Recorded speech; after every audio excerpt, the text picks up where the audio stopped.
I don't think at the most 10 years or something. They're all gone with the wind. Nothing will be remaining. اور جب آپ چھوٹے تھے تو یہ آپ کے ساتھ اس وقت کتنی فیملیز تھی آلموسٹ آپ کے ساتھ اس وقت ہاؤ مینی ور تھے؟ میری ایک تو فادر تھا, he died very early age میں مر گیا بیچارہ father. My mother as well.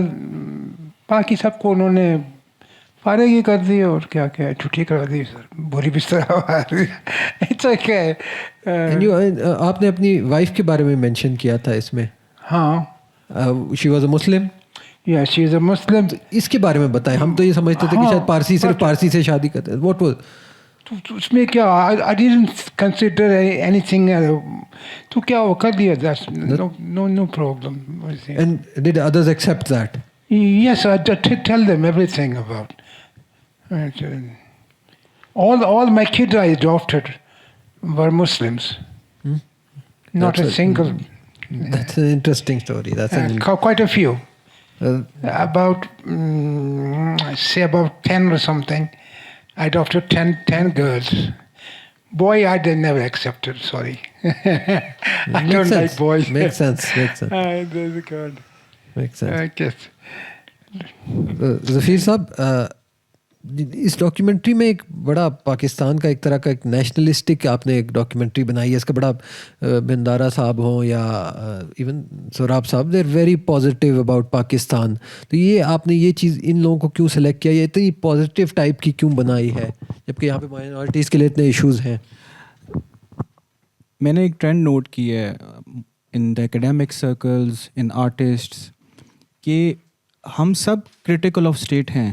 ہمیں پتہ ہے کہ معاشرے میں کیا چل رہا ہے, لیکن سم ہاؤ ہم جو بات آسانی سے ہر ایک کے لیے کی جا سکے, ہم اس کو بڑے سخت طریقے سے یوزلی کر دیتے ہیں. میں آپ کو ایک ایگزامپل دوں گا کہ جس طرح کی یہ ڈاکیومنٹری ہے, جب میں سینسر بورڈ میں لے کے گیا, اس طرح کی ڈاکیومنٹریز کو تو سینسر بورڈ ایک دم سے کہتا ہے کہ آپ یہ نکالیں وہ نکالیں. تو جب میں نے سینسر بورڈ کو دکھائی تو most of them love the documentary. مجھے یاد ہے وہاں پہ مولانا بھی بیٹھے ہوئے تھے, وہاں پہ سول سرونٹس بھی بیٹھے ہوئے تھے. میں حیران رہ گیا. ان کو بس تھوڑا سا ایشو تھا کہ جی آپ نے کس ورڈز استعمال کیے ہوئے ہیں, آپ وہ نکال دیں. اور ایک ذوالقرنین والا پارٹ تھا, انہوں نے کہا شاید ہسٹوریکل ان کے حساب سے وہ نہیں لگ رہا تھا. تو basically what I tried to achieve was کہ okay there is a trend کہ ہم سارے کرٹیکل ہیں about the state, but what I wanted to achieve was کہ نیشنلسٹک ڈسکورس بھی رکھا جائے اور ساتھ ساتھ اپنی ہیریٹیج کو بھی لے کے چلا جائے, let it evolve. Because when I have been to India, وہاں پہ میں نے ایک بڑا چیز سیکھی کہ ایک ہسٹری ایک الگ سبجیکٹ ہے, نیشنلزم ایک الگ سبجیکٹ ہے. لیکن کافی دفعہ ایک ایشو آ جاتا ہے کہ ہم ہسٹری اور نیشنلزم کو مکس کر دیتے ہیں. اب بھی ہمارے لیے بڑا امپورٹنٹ ہے کہ اپنی اسٹیٹ, اپنے لوگوں کو, ابھی جو نیشنلسٹک ڈسکورس ہے ہم شاید اسے اگری کرتے ہیں یا نہ کرتے ہیں, that's up to us. But what important is that ہم یہ کہانیاں اندر لے کے آئیں نیشنلسٹک ڈسکورس کے کہ یہ ہماری ہیریٹیج ہے, these people are proud of it, we have a rich heritage, let's accept it. It's not against Islam, it's not against the Pakistani narrative, and it's not against anything. تو یہ اگر آپ کہا جائے تو I think it's a very nationalistic documentary. It's not like جو لوگ دیکھیں گے وہ کہیں گے اچھا it's against the social norms and all that. It's true, ہم مائنورٹی پرابلمس بتا رہے ہیں, ہم ہسٹری کی نیگلیکشن بتا رہے ہیں, لیکن بٹ آپ پورا اس میں دیکھیں آپ کو نیشنلسٹک ٹون ضرور نظر آئے گی. تو یہ ایک ڈیلیبریٹ بیلنس تھا which I tried to cater so that everyone watches it and then try to make space for alternative discourses in nationalistic imagination.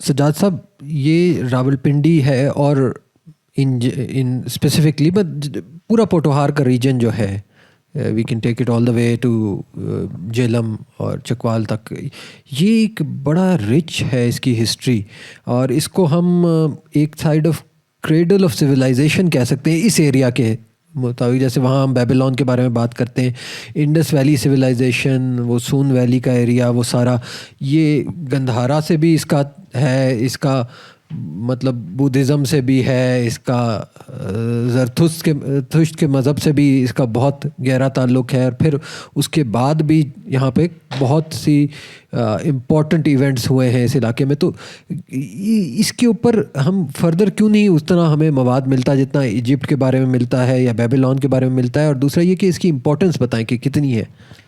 لیکن ایک تو یہ اس ڈاکومنٹری میں ڈاکٹر ندیم عمر تارڑ نے بھی کہا کہ دیکھیں ہم تاریخ کو اور اس ریجن کو اون ہی نہیں کرتے. پہلی بات تو یہ، ہم تو اپنی تاریخ شروع کرتے ہیں 712 عیسوی سے، جب محمد بن قاسم یہاں پہ آئے. اب ہم جب تاریخ کو اون نہیں کرتے تو ظاہر ہے پھر تاریخ کو اس طرح ہماری دلچسپی بھی نہیں ہے. اور دوسری بات یہ ہے کہ یہاں پہ ریسرچ کا اور چیزوں کا ماحول بھی نہیں ہے. اچھا، یہ ماحول دو چیزوں سے بنتا ہے. ایک بنتا یہ ہے ایکڈیمیا سے، گورنمنٹ سے، کہ گورنمنٹ اس کی ایکڈیمیا جو ہے وہ اس کے پاس وسائل ہوں اور چیزیں آگے بڑھیں. ظاہر ہے ریسرچ ایک کام ہے، اس پہ پیسہ تو لگتا ہے. اب جیسے یہ ظفیر نے یہ ڈاکومنٹری بنائی. اچھا، دوسرا ایک ایکڈیمیا اور گورنمنٹ فائنانس ہوتی ہے، ایک ہوتی ہے کہ آپ کے جو کارپوریٹ ادارے ہوتے ہیں وہ اسپانسرشپ کرتے ہیں. جس طرح امریکہ کے اندر ہے، یورپ کے اندر ہے، کہ وہاں جتنی ایسی ایکٹیویٹیز ہیں یونیورسٹیز کر رہی ہیں، انڈیویجولز کر رہے ہیں، بڑے بڑے کارپوریٹ ادارے ان کے پیچھے ہیں.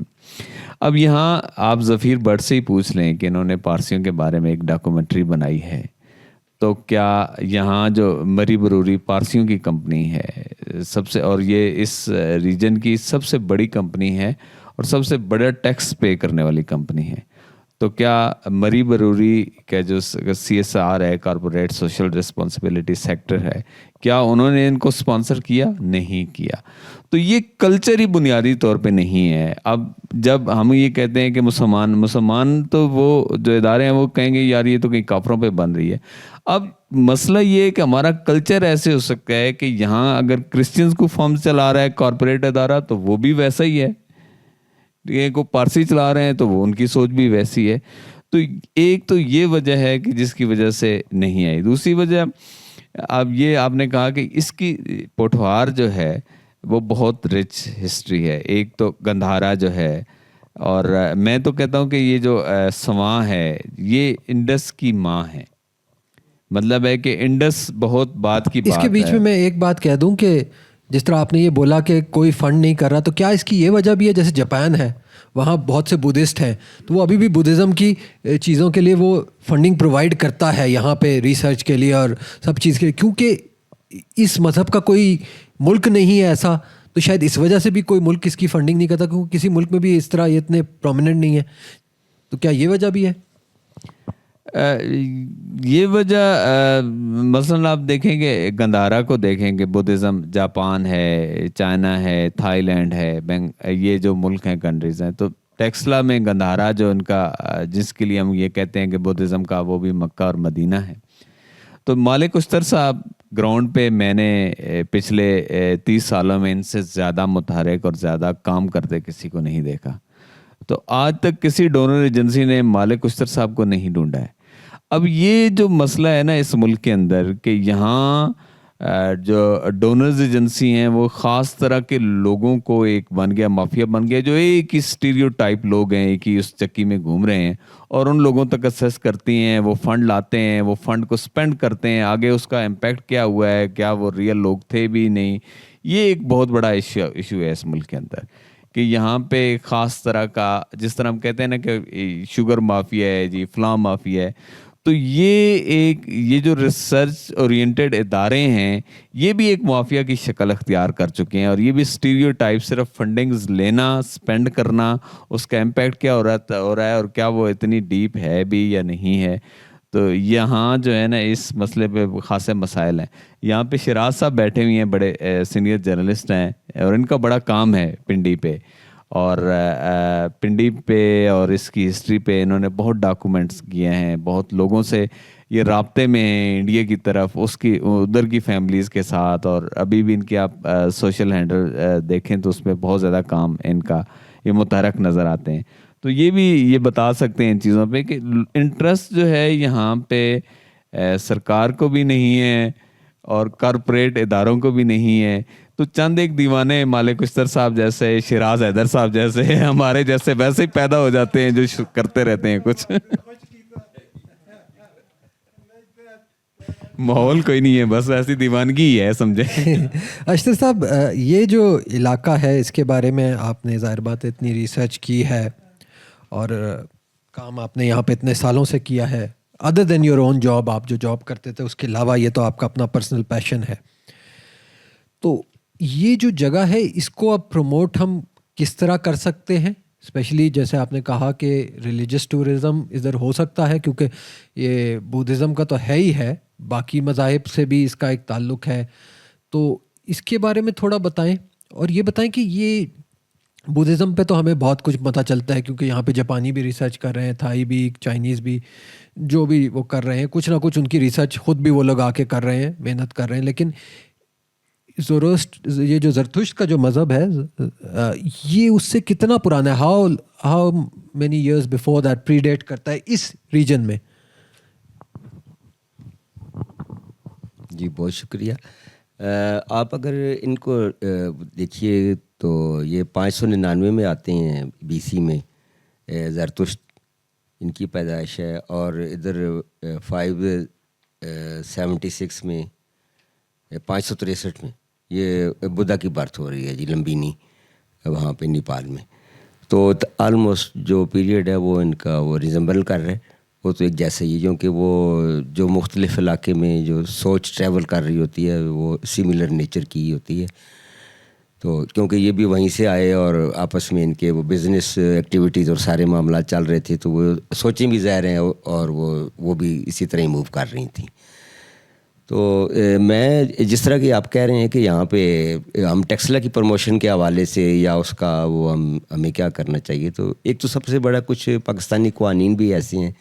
اب وہاں پہ جو بدھسٹ اسٹیچو اس وقت جو وہ مسلمان بنا رہے ہیں, لیکن وہ بھی ان کو کوئی بنانے نہیں دیتا کیونکہ ہمارا لا اس کو پرمٹ نہیں کرتا کہ وہ اتنی خوبصورت بناتے ہیں کہ کہیں اگر ہم نے ان کو الاؤ کر دیا تو وہ میوزیم میں رکھ کے تو جو اوریجنل ہے ان کو اسمگل نہ کر دیں ہمارے ڈپارٹمنٹس. تو وہ ریپلیکاز نہیں بنانے دیتے. اگر گورنمنٹ ان کے لیے کوئی اس قسم کے, اب انڈیا میں ہے وہ تو وہاں لوگ جاتے ہیں خریدتے ہیں, ان کو ان کی وہ آنے والی نسلیں ہیں وہ بھی اس میں دلچسپی لیتی ہیں, تو وہ تو خاصا ریونیو کو مارے ہیں. لیکن ہمارے لوگ اس طرح کی ایکٹیویٹیز میں وہ چھپ کے کام کر رہے ہیں. تو پھر انفراسٹرکچر کا بھی وہاں پہ بڑا مسئلہ ہے. وہ روڈیں بھی اسی طرح نہیں ہے, وہاں آگے تک نہیں جاتی ہیں کہ وہاں میں مختلف ادارے ہیں جو آگے تک الاؤ نہیں کرتے. اور اسی اگر ہم ان ساری چیزوں کو وہاں پہ اگر وہ ایمرج کریں تو آپ دیکھیے گا کہ وہ کس طرح ہمارا فلو کرے گا, علاقہ کتنا تیزی سے آگے جاتا ہے. یہ تو ہب ہے نا جی, یہاں پہ ساری چیزیں اوریجنیٹ ہو رہی ہیں. اب آپ یہ فار ایسٹ میں جو مذاہب ہیں وہ ٹیکسلا سے گئے ہیں. انڈیا کا جو مذہب تھا وہ ہنایانا تھا بدھزم میں, وہ اس میں اسٹیچو بنانے پہ پابندی تھی, صرف اس کی ٹربن یا اس کی جوتے یا اس کے استعمال والی چیزیں جو تھیں ہاؤس ہولڈ دوسرا وہ بناتے تھے.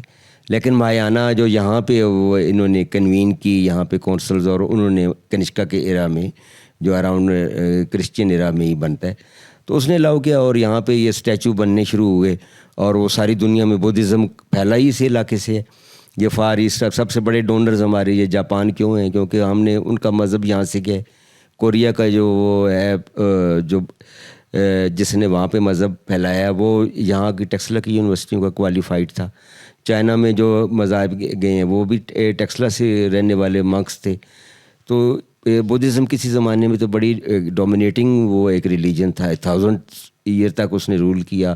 پھر اشوک کو آپ دیکھیں کہ وہ اس نے مختلف ممالک میں ایون میسوپوٹیمیا, گریس اور ان سارے ممالک میں اس نے اس کی بدھزم کو آیا کیا. اس نے مختلف آرٹ اینڈ آرکیٹیکچر کو پروموشن دی. اسی طرح وہ جو چائنا ادھر سے آئے ہیں زوریسٹرین, وہ اپنے ساتھ وہ ان کے پارسیپلیٹن سٹائل لے کر آئے ہیں. انہوں نے بڑے ہمارے جو اگر آپ کبھی ٹیکسلا میوزیم میں آئیں تو آپ کو دکھائیں کہ انہوں نے ہمارے وہ جو آرٹ کی پروموشن میں کیا کام کی ہے. اسی طرح پھر وہ گریکو رومنز آئے ہیں. جب اس نے ایکسپوز ہوا ٹیکسلا, اسکندر اعظم 326 کا افمی میں آتا ہے قبل مسیح میں تو یورپین کی تو یہاں آنے کی لائنیں لگ گئیں جی وہاں سے کہ یہ بھی ایک علاقہ ایسا ہے کہ جو اتنا ترقی یافتہ علاقہ ہے. یہاں پہ سب سے قدیم آپ کو یونیورسٹیاں ملتی ہیں. 7ویں قبل مسیح میں یہاں پہ باقاعدہ ادارے اسٹیبلش تھے. انہوں نے جا کے انڈیا میں ارجنٹا، نالندہ اور ان علاقوں میں جا کے یونیورسٹیاں بنائیں جو یہاں کے کوالیفائڈ تھے. یہاں کی مٹی لے جا کے آج بھی چائنا کی یونیورسٹیوں میں جب بنائی جاتی ہیں تو ٹیکسلا سے وہ پتھر لے جا کے اس کی بنیادوں میں رکھ ڈالتے ہیں. اس کی شہرت اور اس حوالے سے، اس بیک گراؤنڈ کے حوالے سے. لیکن ہم پیچھے رہ گئے ہیں اور ہمارے آس پاس ہمارے قوانین ہمیں پرمٹ نہیں کرتے ہیں. نہیں تو اگر وہ اس کو ٹورزم کے حوالے سے اس کو ہم آگے اس میں آیا کریں، ہماری گورنمنٹ وہ سنسیئر ہوں تو خاصا ریونیو ہم لوگ بھی اس سلسلے میں کلیکٹ کر سکتے ہیں. تھینک یو جی. میں چاہوں گا کہ وہ یہ جو پدما سمبھاوا ہے، سیکنڈ بدھا جنہیں کہتے ہیں، وہ بھی ٹیکسلا میں پیدا ہوئے ہیں. مرائنتھا جو تھے وہ انہوں نے کوریا میں مذہب پھیلایا ہے ان کا، اور کوریا بھی ہمارے ساتھ بڑا وہ اس کی ٹریمنڈس ایموشنلز ہیں ہمارے ساتھ. Zafir, it was very interesting to note that there weren't many female characters in this. نہ اس میں آپ نے کوئی زیادہ females from the Parsi side آپ نے کوئی اتنا زیادہ کوئی کسی کو نہیں انٹرویو کیا، یا اور ساتھ ساتھ کوئی ایز سچ آپ نے سجاد صاحب ہیں یا اس میں باقی جو ہسٹورینز ہیں ندیم صاحب ہیں ان کو آپ نے انٹرویو کیا؟ کوئی فیمیل ہسٹورین، فیمیل پروفیسر اتنا مطلب اس میں there were very few female characters, so why is that? یہ بہت ہی امپورٹنٹ سوال ہے، اور میں بنیادی طور پہ ایز اے فلم میکر ایک اس کی بہت بڑی کمی محسوس کرتا ہوں اس فلم کے اندر. اور میرے حساب سے تو اس کو کمپلیٹ یہی بناتی تھیں اس کی کریکٹرز. میں وہاں سے بات کو آگے لے کے چلوں گا جیسا سر نے بتایا کہ جو پارسی کمیونٹی ہے ایک تو پورے پاکستان میں اور جو راول پنڈی میں، دے آر ویری ریزروڈ. ان کے کیا ریزنز ہیں وہ بہتر جانتے ہیں. کیا پتہ ایک سائیکولوجیکل فیکٹر ہو، ماحول کا اثر ہو، ساری چیزیں. تو 12 سے 13 پارسی ہیں mostly Bhandara family, but they were 3 female characters actually who are like above 80s who still live in Rawalpindi, اور ان کو راولپنڈی کی ہسٹری پتہ ہے. وہ ایک امیزنگ کریکٹرز ہیں. وہ آپ سے مل تو لیتی ہیں، وہ آپ کو اپنی کہانیاں بھی بتا دیتی ہیں، لیکن وہ سامنے نہیں آتے. میں نے بہت ٹرائی کیا. اس ڈاکیومنٹری کو زیادہ ٹائم اس لیے لگا کیونکہ 2 سال لگ گئے، کیونکہ پارسی ایک ایسی کمیونٹی ہے کہ کچھ ٹائم آپ سے بات کرتے ہیں اور پھر وہ غائب ہو جاتے ہیں. ایون سوراب انکل یہ دیتے تھے انٹرویو، لیکن پھر 6 مہینے یار نہیں میں نے نہیں دینا، ڈونٹ فیل لائک اٹ. تو پارسی ان کا یہی ایک ایشو ہے کہ ان کے جو لوگ ہیں وہ سامنے نہیں آنا پسند کرتے. جو ہمیں ابھی تک جتنی انفارمیشن مل رہی ہے وہ بڑی کم ہے. ہم نے آگے پیچھے سے جتنا کلیکٹ کیا ہے اس کو ہم کر پائے ہیں. تو اس کا میں کمپیریزن میں آپ کو آخر میں یہ کہہ دوں گا کہ ایک ڈاکیومنٹری ہے، اس کے علاوہ بھی آپ ضرور دیکھیں، it's on the Parsis of India. وہ آپ کو یوٹیوب پہ مل جائے گی. تو اس میں آپ کو 30-40 پارسی نظر آئیں گے ایک ہی ڈاکیومنٹری کے اندر. 30-40 منٹ کی ڈاکیومنٹری ہے، بڑے وائبرنٹ اپنی کہانیاں بتا رہے ہوں گے. تو یہ ایک ہمارے لیے سوال ہے کہ why the community in Bombay feels much secure to express themselves and why we are not been able to influence them اور inspire them to just come out and express themselves. تو یہ ایک documentary میں ایک کمی ہے جو مجھے لگتا ہے کہ اگر وہ 3 کریکٹرز ہوتی تو آپ کو ایک مزید ایک ڈفرینٹ پرسپیکٹیو نظر آتا. سجاد صاحب، اس میں ڈاکیومنٹری میں ہم نے دیکھا کہ جی کافی ساری پرانی بلڈنگز دکھائی گئی ہیں جو پارسیوں نے بنائی اور پارسیوں کی بنائی ہوئی ہیں. تو اس کے بارے میں یہ ہے کہ اس میں یہ بھی دکھایا گیا کہ ان کا کافی بڑا گریو یارڈ تھا، اس پہ بھی کافی حد تک قبضہ ہوا ہے. تو یہ پارسیوں کی بلڈنگز یا باقی جو ہمارے ناٹ جسٹ پارسی، یہ تو ایک ایشو ہے، لیکن ایون باقیوں کی بھی جو مذاہب ہیں ان کی بلڈنگز پہ کافی حد تک پنڈی میں قبضے ہوئے ہیں. تو اس کے پیچھے کیا محرکات ہیں؟ اور صرف وہ قبضے نہیں، بلکہ میں نے ایک کتاب تھی بھنڈارا صاحب کی، اس میں بتایا گیا تھا کہ کچھ ہمارے اداروں نے بھی ان کی کچھ مری بروری کی آس پاس کی زمینیں ابھی تک ان کے قبضے میں ہیں جو ادارے اس کے پاس ہیں. تو یہ کیا ایشو ہے, اس کے بارے میں کچھ آپ فردر, اور یہ صرف ان کا نہیں, سکھوں کی بھی کچھ جگہیں ہیں, اور ایون ریسنٹلی ایک بڑی مشہور, آپ کو پتہ ہوگا کہ مری روڈ پہ ایک لائبریری اور وہ سنیما ہوتا تھا, لینڈس ڈاؤن ٹرسٹ کے تھا, اور وہ انہوں نے اس وقت یہ کہا کہ ہم اس لیے توڑ رہے ہیں کہ اس کو پھر سے بنائیں گے, لائبریری کو بھی اور سنیما کو بھی, بعد میں توڑ کے اس کو پھر پلازا بنانے کی کوشش کری جا رہی ہے, جو کہ ٹرسٹ کے تحت الاؤڈ نہیں ہے. لیکن وہ ظاہر بات ہے سرکاری ادارہ کر رہا ہے تو اس کو ہم روک کیسے سکتے ہیں, آسان نہیں ہے. لیکن یہ کیوں ہو رہا ہے؟ دیکھیں, یہ جو ویکیو ٹرسٹ کا یہ جو ڈیل کرتا ہے, تو ویکیو ٹرسٹ کے اندر بہت بڑے مسائل ہیں. مثلا میں کو بتاؤں کہ ایک سائٹ ہے ہمارے پاس اسلام آباد میں, یہ جو شاہ لدتا کی کیوز ہیں, یہاں ویکیو ٹرسٹ کے ریکارڈ میں ان کے پاس 856 کنال اراضی ہے, 856 کنال, جبکہ اس وقت صرف ان کے پاس 8 کنال ہے, باقی سب پہ قبضہ ہو گیا, سیلیں ہو گئی, بک گئیں. تو یہ ایک بہت بڑا مسئلہ ہے اس کی, ان جو ویکیو ٹرسٹ کی پراپرٹیز کے ساتھ, کہ ان پہ قبضے کرنا, ان کو بیچنا ان کے افسران کے ساتھ مل کے. تو یہ ایک دھندا جو ہے, یہ خاصا جو ہے وہ پاکستان کے اندر چلتا ہے, اور اس دھندے کے اندر بیوروکریسی, پالیٹکس اور تمام جو لوگ انفلوئنشل ادارے ہیں وہ شامل ہوتے ہیں. تو پارسیوں کا جو میسی گیٹ تھا وہ تو شاید اس وجہ سے ہٹایا گیا تھا, اس وقت کہا جاتا ہے کہ روڈ کھلا کرنا تھا, تو اس وقت اس کو ہٹا دیا گیا, اس میسی گیٹ کو توڑ دیا گیا. تو میرا یہ خیال ہے کہ حالانکہ اس وقت بھی اس کو بچایا جا سکتا تھا اور پریزرو کیا جا سکتا تھا, تو اس شہر میں کوئی آواز نہیں اٹھائی گئی. اس شہر میں شیراز بتا سکتے ہیں زیادہ بہتر طور پہ, یہاں موجود ہیں, اگر آپ ان سے پوچھیں کہ اس شہر میں آج بھی جو ہے وہ جو ہیریٹیج ہے, وہ بلڈنگیں روز گرائی جاتی ہیں, روز ان کو تباہ و برباد کیا جا رہا ہے ابھی, اور کہیں پہ آواز نہیں اٹھائی جا رہی, لوگوں کو پتہ ہی نہیں ہے. مثلا ابھی یہاں پہ سما پل کی ایکسٹینشن ہو رہی ہے, تو وہاں پہ ایک چشمہ تھا, بہت متبرک چشمہ تھا, جو پہلے کہتے تھے کہ کسی ہندو سینٹ سے وہ منسوب تھا, پھر وہ مسلمانوں کے 5 پیر سے منسوب ہوا, اور اس چشمہ جو ہے وہ اتنا متبرک تھا کہ انگریزوں نے جب وہاں پہلے جو ریلوے لائن تھی وہ اس علاقے سے گزرتی تھی, سما پل والی سائڈ سے گزرتی تھی, تو وہ ریلوے لائن جب انہوں نے بچھائی تو اس چشمے کو انہوں نے پریزرو کیا. اس وقت کے ریلوے انجینئرز نے وہاں پہ باقاعدہ اس کی بنائی گئی, اس کو چھت ڈالا گیا, اور بڑا خوبصورت ایک طریقے سے ابھی تک موجود تھا. لیکن ابھی جو ایک ادارہ جو ہے وہ اس کی جب اس کی ایکسٹینشن کر رہا ہے, تو اس نے اس کو ملیمیٹ کر دیا, تباہ و برباد کر دیا, حالانکہ وہ اس کو بڑی آسانی سے پریزرو کر سکتے تھے, اس چشمے کو, متبرک چشمے کو, جس کے ساتھ جو ہے وہ کئی طرح کی کہانیاں وابستہ تھیں.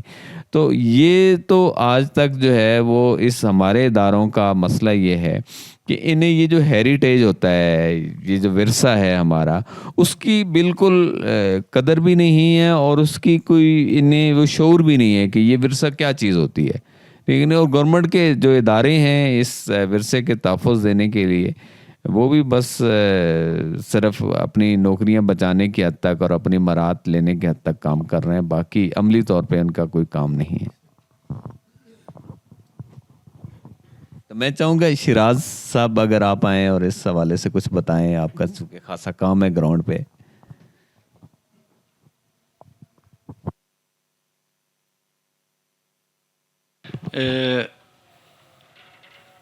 جو بھی سجاد صاحب جو بات کر رہے تھے اس کو میں تھوڑا سا 1-2 جملے اس میں اضافہ یہ کروں گا کہ میں سمجھتا ہوں کہ دلی کو یا لاہور کو جو ہم اس کی ہسٹری ہیریٹیج کے بارے میں اتنا سنتے ہیں, وہ خوش قسمت اس لیے ہیں کہ ان کو ایک اچھے رائٹر ملے ہیں, اور راولپنڈی جو ہے میرے خیال میں بدقسمت اس معاملے میں رہا ہے کہ اس کو ایک اچھے لکھاری, اچھے صحافی نہیں ملے, اگر ہم پچھلے 200-300 سال کی بات کریں. کیونکہ جو اچھا لکھاری ہوتا ہے وہ اس اپنے شہر کی تاریخ کو ڈاکومنٹ کرتا ہے. اگر ہم پنڈی کی تاریخ کے بارے میں جانچنا شروع کریں تو ہمیں تمس ناول ایک ملتا ہے بشم ثانی کا, یا بلراج ثانی کی جو یادیں ہیں ان میں سے ہمیں کچھ چیزیں ملتی ہیں. لیکن یہاں پہ کرنٹ ہسٹری میں پچھلے کچھ عرصے میں پچھلے 50 60 70 سال کی ہسٹری، ہمیں ایسا لگتا ہے کہ جیسے ہم نے اس ہسٹری کو مٹانے کی کوشش کی ہے.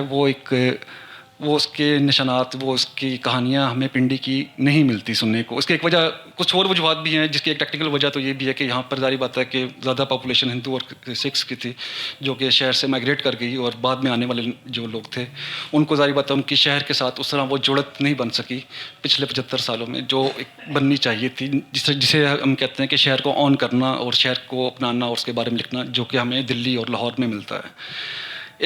دو باتیں تھیں. ایک تو ظفیر صاحب کا بہت شکریہ کہ کیونکہ جب بھی ہم پنڈی میں پارسیز کی بات کرتے ہیں تو ہمیں ایک ہی نام، ایک ہی فیملی سامنے آتی ہے، بھنڈارا. اور آج ہم نے سہراب صاحب سے ملاقات کی ان کی ڈاکومنٹری کے ذریعے. یہ ایک یعنی کہ ایک خوش آئند تھا کہ ہمیں ایک پنڈی میں سے کسی دوسری فیملی سے دوسرا چہرہ بھی نظر آیا، ان کی کہانی سنی، اور جو ان کی کہانی تھی بڑے نیچرل انداز میں تھی. یہی کہانی بیسیکلی میں چاہ رہا تھا کہ جو ہمیں کسی ناول میں، افسانے میں، کسی اور شکل میں اگر یہ اس طرح کی کہانیاں ڈاکومنٹ ہوئی ہوتی جو کہ نہیں ہوئیں. اس کی وجہ کیا تھی؟ کیونکہ بات پھر وہی ہے کہ پارسی جو تھے یہاں پر ایک ویل آف لوگ تھے، پڑھے لکھے بھی لوگ تھے، ویل کلیکٹڈ بھی تھے، لیکن اس کے باوجود ہمیں لٹریچر میں ان کے نشانات نہیں ملتے. ہمیں ممبئی کی، لاہور کی بپسی سدوا نے لاہور پر لکھا، کراچی کی کہانیاں ہمیں بے شمار ملتی ہیں پارسی فیملیز کی، لیکن پنڈی کے کسی ایک خاندان کی بھی کسی بھی جگہ پہ ہمیں کوئی ناول، افسانہ یا کوئی کسی قسم کا حوالہ وہ نہیں ملتا. یہ اس پہ غور کرنے کی ضرورت ہے، اس کی وجہ کیا تھی. اور جو لوگ یہاں سے مائگریٹ ہوئے انہوں نے بھی اس کو یاد نہیں کیا، اس کے بارے میں نہیں لکھا. تو یہ ایک کوشچن ہے میرے ذہن میں. دوسری ایک تھوڑی سی حیرت انگیز بات وہ یہ تھی، جو کوشچن میرے ذہن میں تھا، کہ یہ جو پارسی گریو یارڈ ہے، اس کو جب میں نے فرسٹ ٹائم وزٹ کیا تو یہاں پہ تقریباً کوئی 200 قریب قبریں ہیں. تو اگر آپ لائن وائز قبروں کو، ان کے جو کتبے ہیں وہ دیکھنا شروع کریں تو وہاں پر میرے خیال میں اراؤنڈ 30 to 50 مثلاً اس کی 50-60 قبریں ایسی ہیں جن میں جو بچوں کی ہیں. یہ ایک بڑی عجیب سی بات تھی کہ اگر 200 میں سے تقریباً 25 to 30% قبریں بھی بچوں کی ہیں، جن میں مائنر بھی ہیں، جن میں 5 سال کا، 2 سال کا، 3 سال کا. تو یہ عجیب و غریب میرے لیے بڑی شاکنگ بھی تھی اور ایک حیرت انگیز بھی تھی کہ یہ بچوں کی قبریں اتنی زیادہ یہاں پر کیوں ہیں. اور بس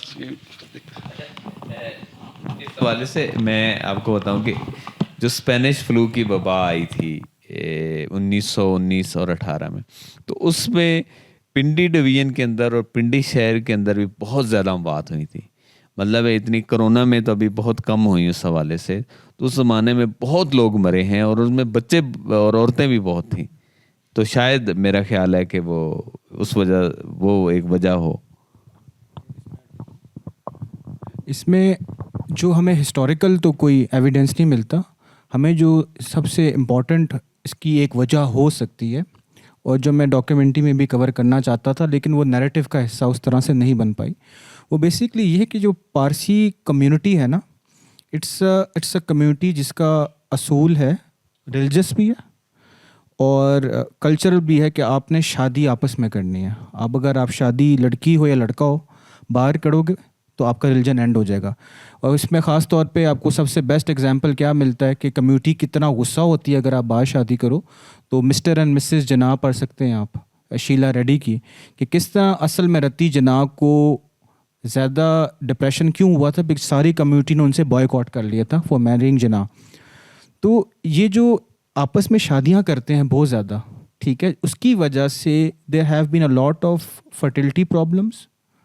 اور جس طرح اس کو کور کرنے کے لیے انڈیا میں تو تحریک چل رہی ہے جیو پارسی. وہ کہتے ہیں کہ آپ بچے زیادہ پیدا کریں، یا پھر اب وہ اپنے دستور کو انفلوئنس کرنا چاہ رہے ہیں. دستور یعنی کہ جو پریسٹ ہوتے ہیں، کہ الاؤ کیا جائے کہ اگر کوئی لڑکی یا لڑکا باہر شادی کرے تو ان کو آپ مذہب سے نہ نکالیں. تو ایک تو یہ ہے کہ یہ ان کے کافی چھوٹے چھوٹے بچے ہوتے ہیں نا، ان کی اموات ہو جاتی ہے.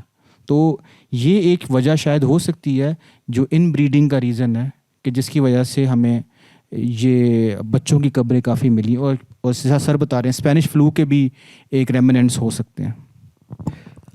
شراز صاحب کے کام سے تو ہم واقف ہیں. ہمارے دوست راجہ ہارون جنجوا صاحب بھی ان کے ساتھ جاتے رہے ہیں, کافی علاقوں میں یہ فورٹس کور کرتے رہے, اسی علاقے کے ان کے اوپر سٹوریز کرتے رہے. تو ان کا جو بات تھی راولپنڈی کے بارے میں کہ راولپنڈی سے اتنی کوئی سٹوریز نہیں آتی, مطلب راولپنڈی شہر سے ہمیں اتنا نام نہیں آتا لوگوں کا کہ کون وہاں کے مشہور لوگ ہیں. صرف ہمیں یہاں کا اگر کبھی نام آتا ہے تو فرزند راولپنڈی, کوئی بھی پوچھتا ہے شیخ رشید کا نام پورے ملک میں جانا جاتا ہے.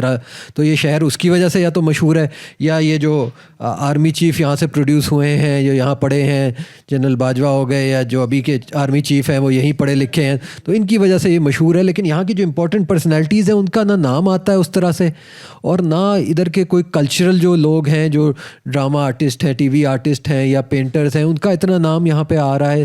تو کیوں راولپنڈی اتنا, کیا لوکل ہسٹورینز ان کے بارے میں لکھتے نہیں ہیں, یا کیا ہے کہ یہ اتنا ان کو امپورٹنس نہیں ملتی؟ جس طرح میں نے پہلے بھی کہا کہ اس شہر کو جو پھیلنا پھولنا ہوا وہ اس کی ملٹری کا اور اس کا کنٹونمنٹ کا بڑا کردار ہے 1849 سے. تو اس کے بعد جو لوگ اہم ہوئے ہیں ان کے پیچھے بھی کسی نہ کسی طرح فوج ہے, ملٹری ہے.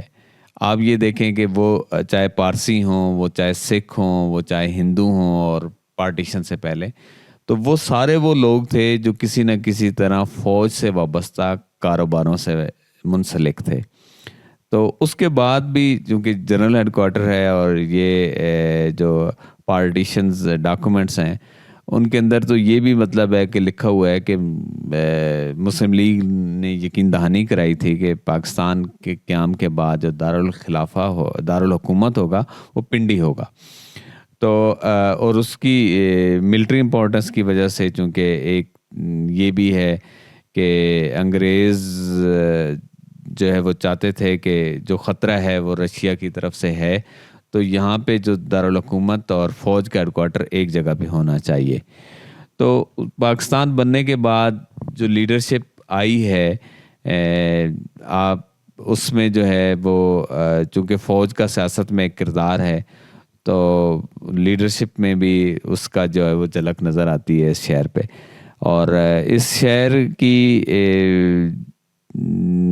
یہاں پرانی فیملیز جو ہیں وہ گکھڑ ہیں یا چوہان ہیں یا بھٹی ہیں یا جنجوئی ہیں.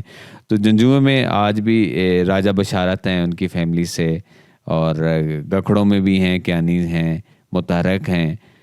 لیکن ایک نیشنل لیول کا کوئی بڑے لیڈر جو ہے وہ اس شہر نے اس طرح پیدا نہیں کیا. اور وہ تو شاید اس ملک میں آج تک ملک پوری قوم انتظار کر رہی ہے کہ کوئی لیڈر ہو, تو لیڈر تو اس پوری دھرتی میں ابھی تک اس طرح نہیں ہے کہ جس کی جڑیں ہوں. اور یہ تو ایک سلسلہ جو ہے وہ اسی طرح ہے. اور تاریخ میں بھی پھر دیکھیں کہ تاریخ پہ کام کون کرتا ہے. پہلے تو یہ ذمہ داری یونیورسٹیوں کی ہوتی ہے. اب یونیورسٹیوں نے جب یہ کام نہیں کیا تو میں اور شراز جیسے صحافی جو ہے وہ ہم کو تھوڑا بہت جو اپنی استطاعت ہے اس کے مطابق کرتے ہیں. میں کو بتاؤں کہ ایک دفعہ میں نے جب لکھا راولپنڈی کے فسادات پہ اور جامع مسجد میں جو فساد ہوا تھا اس وقت جامع مسجد بننے کے بعد, تو مجھے ایک دن راولپنڈی کے جو مجسٹریٹ ہیں انہوں نے بلایا. تو انہوں نے کہا جی کہ یہ آپ نے جو انفارمیشن تھی یہ اس وقت 1926 کی کہاں سے لی تھی, کیونکہ یہ کسی کتاب میں نہیں ہے, کسی ہم نے بڑی ہسٹورین سے پوچھا ہے نہیں ہے. تو ہم بڑے کیوریس تھے کہ یہ آپ کے پاس یہ انفارمیشن کہاں سے آئی تھی. تو میں نے انہیں بتایا کہ یہ میں نے برٹش آرکائیو سے, انڈین ڈیجیٹل لائبریری سے کچھ ڈاکومنٹ سبسکرائب کروائے تھے. تو انہوں نے کہا جی کہ ہم نے تو چونکہ اتنا بڑا انسیڈنٹ تھا تو ہمارا خیال تھا کہ یہ ظاہر ہے اس کا جوڈیشل ریکارڈ ہوگا. تو وہ انہوں نے ایک پوری بوری بھر کے رکھی تھی کاغذوں کی. وہ کہتے ہیں کہ یہ سارا وہ ریکارڈ ہے کہ یہ 1926 کے فسادات کیسے ہوئے تھے, اور یہ سارا وہ ریکارڈ موجود ہے. اور انہوں نے مجھے دکھایا. اچھا, اب وہ چاہتے تھے کہ آپ اس پہ, تو میں نے کہتا تھا کہ میں نے تو ایک میکسیمم 4-5 ہزار ورڈز کا ایک آرٹیکل لکھنا ہوتا ہے, وہ میں لکھ چکا ہوں. تو اب اگر اس پہ پی ایچ ڈی کرنی ہے, ایم فل کرنی ہے, تو یہ آپ یونیورسٹیوں کو کہیں کہ وہ آئیں. تو وہ کہتے ہیں کہ آج تک ہمارے پاس تو کوئی یونیورسٹی آئی نہیں, کبھی وہ آئے نہیں کہ ہمیں کوئی ریکارڈ چاہیے. تو یہ آپ دیکھیں کہ ہماری اکیڈیمیا کا حال ہے. تو جب اکیڈیمیا کا حال ہمارا ایسا ہوگا تو ریسرچ اور تحقیق کیسے آگے بڑھے گی؟ چلیں جی کافی ٹائم ہو گیا تو میں ایک آدھ سوال اشتر صاحب سے پوچھ کے پھر اس کو ریپ اپ کرنے کی کوشش کرتا ہوں. یہ اس میں ایک کنٹروورشل سا ایک اسٹیٹمنٹ تھی کہ جی ذوالقرنین صاحب کے بارے میں مینشنڈ ہیں وہ قرآن میں اور ان کو لنک کیا گیا ہے سائرس سے and then declared a prophet of Islam. تو اس کے بارے میں کوئی ہسٹوریکل ایویڈنس یا کوئی ایسا ہے فردر ٹو بیک اپ دس کلیم؟ جی اگر آپ اس کو آپ دیکھیں اولڈ ٹیسٹمنٹ کی جو کتاب ہیں دانیال، حزقیال، یشیا، تو اس کو جب آپ اس ریفرنس سے اس کو قرآن کی اسٹوری کے ساتھ جب آپ اس کو ملائیں گے تو آپ کو وہی اسٹوری وہاں بھی نظر آئے گی. تو اصل میں ذوالقرنین کہتے ہیں جی 2 سینگوں والا. وہ قرآن میں لکھا ہوا ہے کہ ان سے سوال کیا گیا تھا حضور سے کہ آپ بتائیں جی کہ ذوالقرنین کون ہے اور روح کی کیا حقیقت ہے. تو اس کے بعد حضور نے پھر جب وہ آیت اترتی ہے تو اس میں بتایا گیا تھا کہ وہ ہمارا ایک نیک فالوور تھا جس کو ہم نے جس کو ہم نے حکومت دی تھی اور اس نے پھر اس کی نشر و اشاعت کی. تو اس کے متعلق پھر جب وہ تحقیق کی گئی جس میں کافی مولانا مودودی صاحب ہیں اور ڈفرینٹ اسکالر ہیں انڈیا کے، تو انہوں نے سب کا اس پر اجماع ہے کہ یہ سائرس ہی تھے، جس میں محمد حسین وہ بھی شامل ہیں، ان کی بھی یہ رائے ہے. حالانکہ جہاں پہ اسلام آیا ہے وہ اس کو سکندر سے جوڑ لیتے ہیں. تو سکندر تو ایک ظالم حکمران تھا، اس کو آپ کس طرح ایک رحم دل حکمران کہہ سکتے ہیں جو کہ قرآن نے کہا ہے. تو سب سے پہلے اس میں جس طرح اس کی وہ لکھی ہوئی ہے، اس نے جو کی ہیں اپنی ایپیسوڈز ہیں ڈفرینٹ. سب سے پہلے مشرقی سرزمین پہ جاتا ہے تو وہاں اسے وہ جو قوم ملتی ہے اور وہ جن کے لیے اللہ کریم کہتے ہیں کہ سورج سے بچنے کا انتظام نہیں تھا، وہ ٹیکسلا تک آتا ہے. پھر وہ مغرب میں جاتا ہے تو مغرب میں وہ کہتے ہیں کہ اس نے سورج کو کالے کیچڑ میں غروب ہوتے ہوئے پایا. اس نے یہ سمجھا. اب کالے کیچڑ سے مراد وہ بلیک سی ہے. اور وہ پھر اس کے بعد تیسری ان کی لکھی ہوئی ہے کہ جی وہ اس کے بعد وہ سوال کیا گیا تھا یاجوج ماجوج کے متعلق بھی. تو اس کے بعد وہ ایک اور تیسری ان کی ایکسپیڈیشن ہوتی ہے جس میں وہ کاکسس ماؤنٹینز کی طرف جاتے ہیں اور ڈیریل پاس ہے وہ آج بھی ہے وہاں پہ. وہ اور یہ جو کاکسس ماؤنٹین جسے ہمیں کوکاف کہتے ہیں جو یہ کیسپین سی سے بلیک سی تک جاتا ہے. تو وہاں پہ انہوں نے کہا جی کہ وہ مجھے وہ دیں. لوگوں نے کہا جی کہ ہمیں یہاں سے وہ آتے ہیں جو گاگ میگاگ منگولین اور ایگاگ یہ اس کو عبرانی میں کہتے ہیں اور یاجوج ماجوج اس کو عربی میں کہتے ہیں.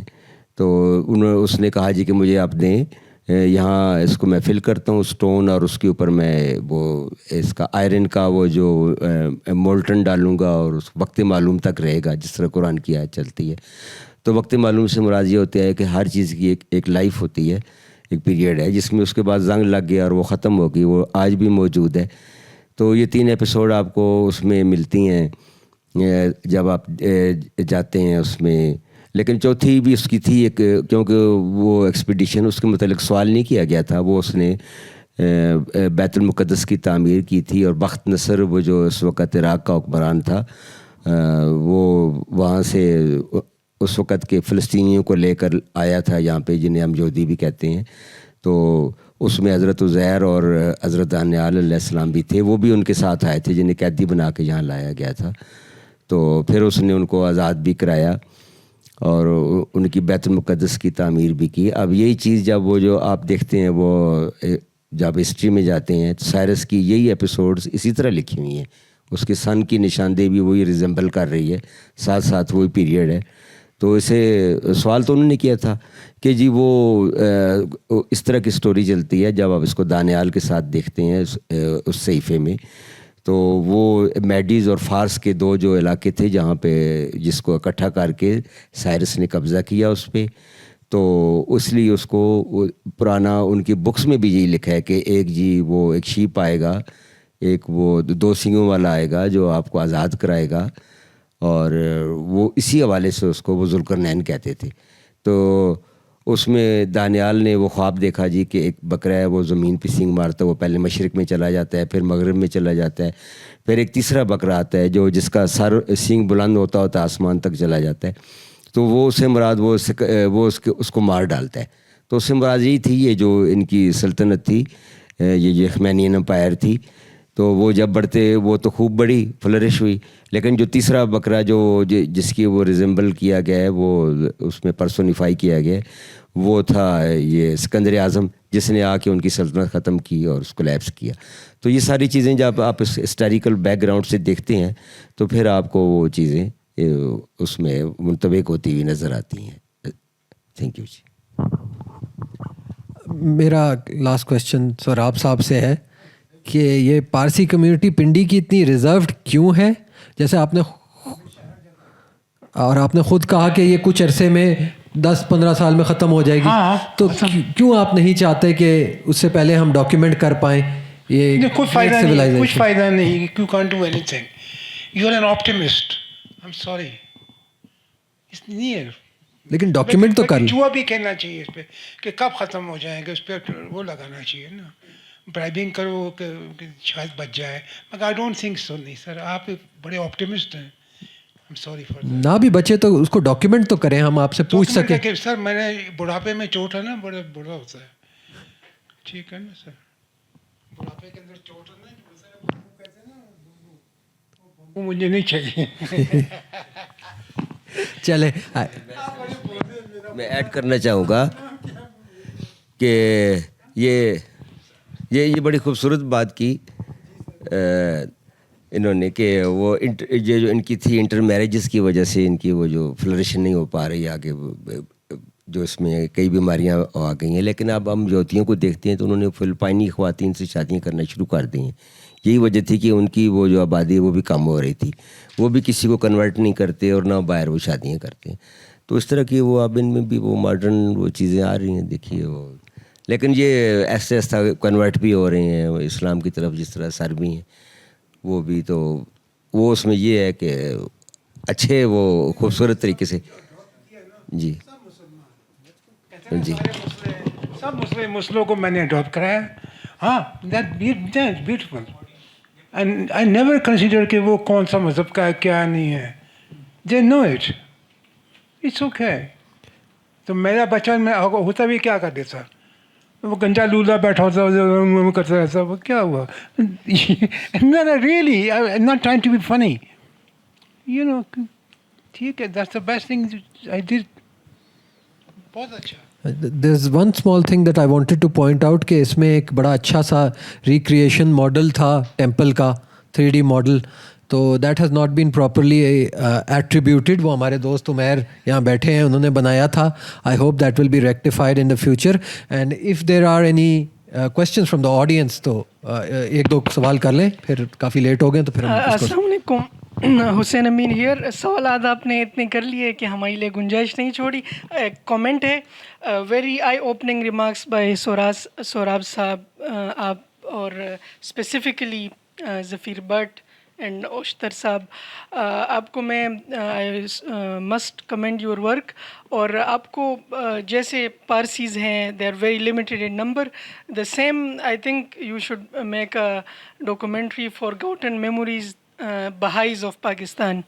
They are also in very small number in Pakistan. اور ان کا بھی کچھ ایران سے they were forcefully expelled.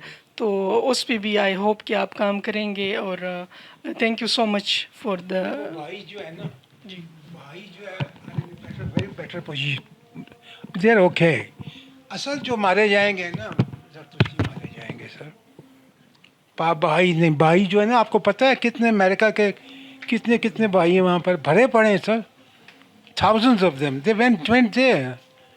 مگر آپ لوگ ادھر کیا بیچارے کہتے ہیں نا آتش پرست. میں نے کہا آتش پرست تو بیچارے نہیں کرتے, وہ آتش پرستوں کا کیا ہے. They are in a bad state نا, دے آر اوکے. باقی تو وہ لوگ ٹھیک ہے. سوری.